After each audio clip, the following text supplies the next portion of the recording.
Hi, welcome back to the Safety Storytellers podcast. My name is Stacey and I am your host.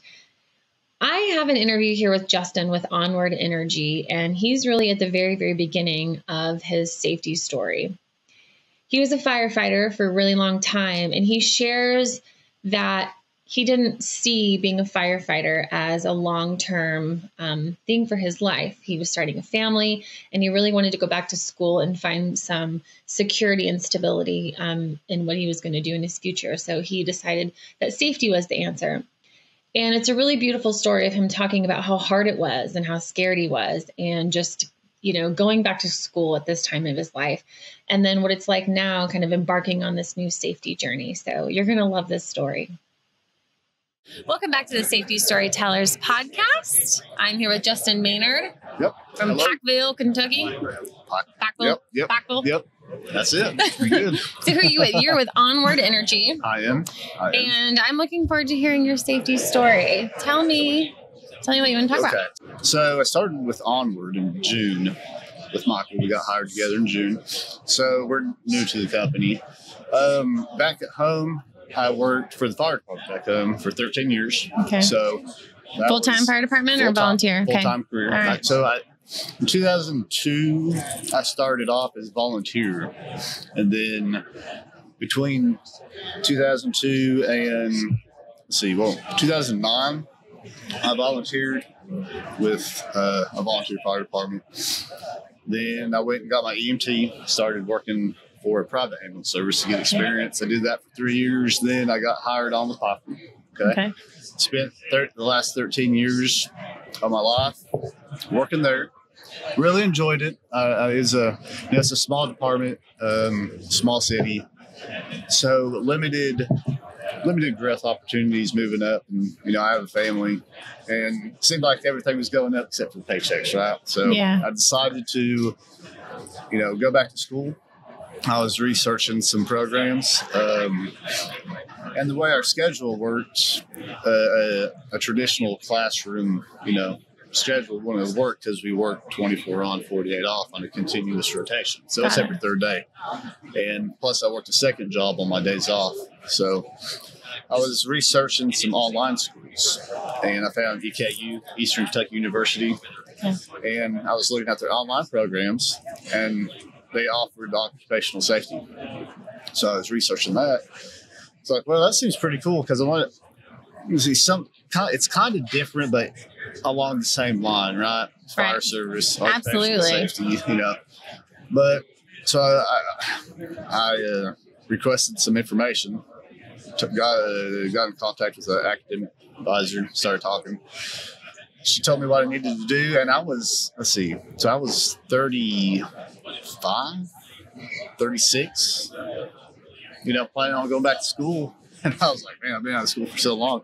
But she told me I needed to take the ACT again, right? So I was like, oh, man.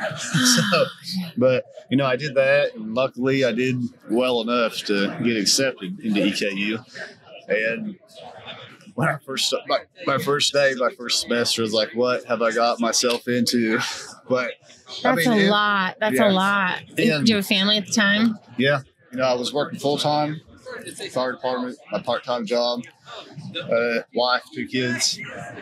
So, if anybody is thinking about, going back to school, it doesn't matter how old you are, you're wanting to, it's never too late to do something new, What were you thinking on your first day? Gosh, what have I got myself into? This is horrible. I had to take, new math classes and all that stuff. And I hate math.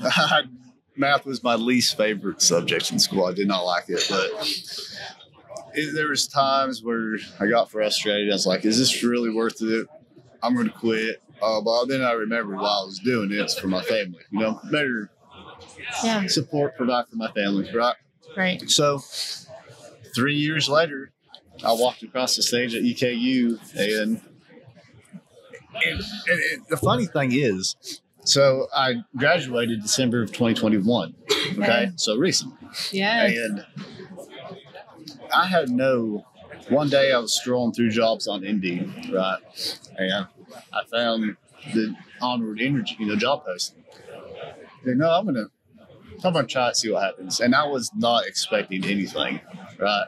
I was just, I'll try it. Well, I got an email for an interview, okay, which we did over Zoom or Microsoft Teams over the computer. And it was actually with Kelly, who's my boss right now. And so after the interview, she said, well, if you move on, you'll reach out for a second interview. I was like, yeah, okay, whatever. Again, a week goes by. I'm still not expecting, anything. Then I get a second interview with Human Resource in New York. And I was like, okay. So I had that interview, and she said it was with Camilla. She was really cool. She said, well, we'll let you know. Okay? Like, well, here I am, no really, experience in the occupational safety and health field other than, my fire service and school. Right. But there's my, and, a week or two later, she calls me. I'm on shift. We're getting ready to do some water rescue training, right? We're getting ready to put the boat in the river, do some training. She calls me. She goes, hey, Justin. I was like, hey, this is Kelly. I'm just calling to offer you a job. I was like, oh, really? It's like, are you sure? And me, really? And she was like, yeah. And she, she explained, she was taking a chance and gave me the opportunity, she trained me. She actually said that a previous guy that she worked with was a firefighter and worked with her a couple of years and actually left to take a regional manager job at a different company. So nice. He improved pretty good, moved up pretty good.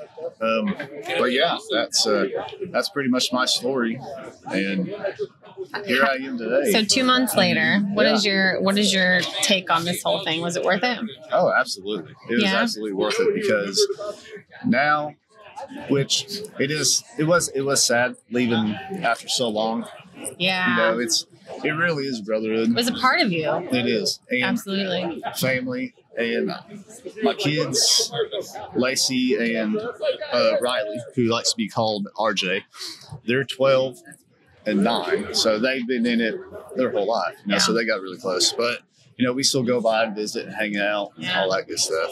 And I'm actually going to see if I can't pick up some part-time shifts just because. What's a brotherhood? I can see how that would be hard to remove yourself because it's almost your identity. It is.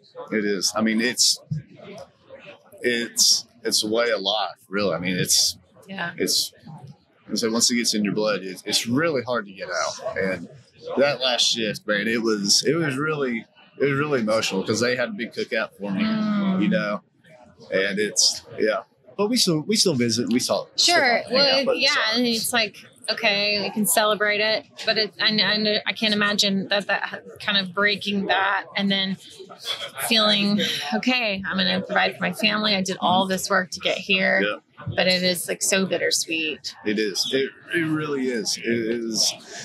When it was like whenever I was offered the job, then resignation and started this new job, I was just like, is this really happening right now? It's like, is this really? Am I dreaming? Did you question your choice?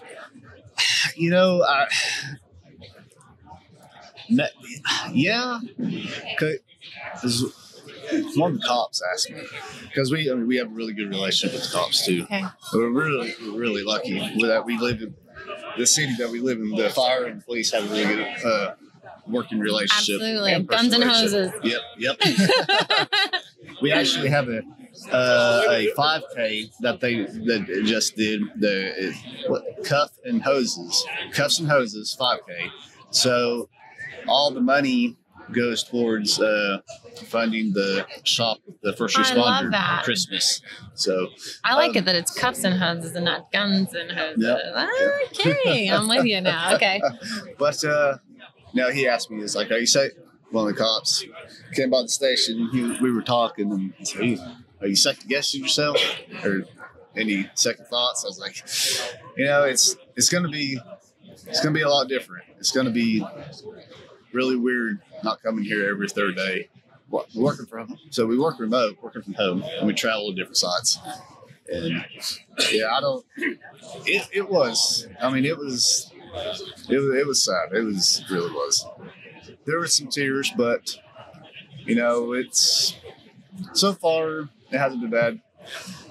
It's good. It's been a good transition. Yes.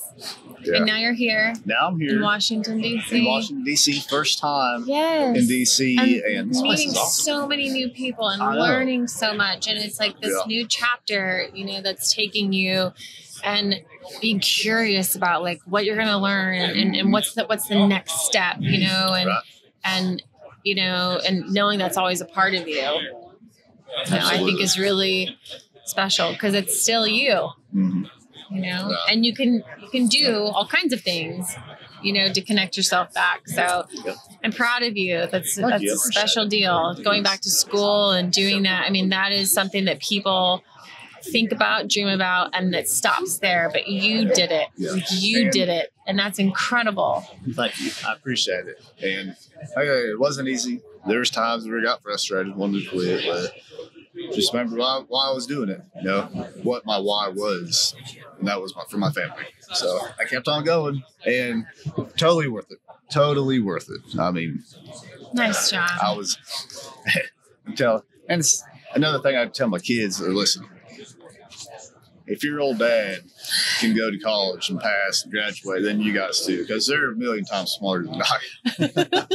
You're like, look, and they saw you do that. It's such an impressionable age. I mean, that is so beautiful. Yeah. Really.